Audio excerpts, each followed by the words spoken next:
How to transfer a car title in South Carolina.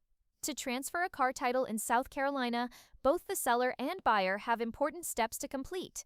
The seller must sign the title in the Assignment of Title by Owner section, write the date of sale, the purchase price, and the odometer reading. If there are multiple owners listed with "and," each must sign. The seller should also provide a bill of sale, and if the license plate isn't being transferred to another vehicle, it must be surrendered to the SCDMV. For the buyer, the process starts with getting the signed title and completing a title application known as Form 400. In some cases, the Statement of Vehicle Operation Form TI-006 may also be required. Proof of insurance is needed, along with the bill of sale.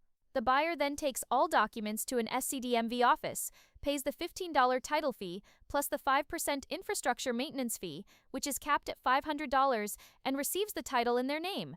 Once these steps are complete, the vehicle is legally transferred in South Carolina.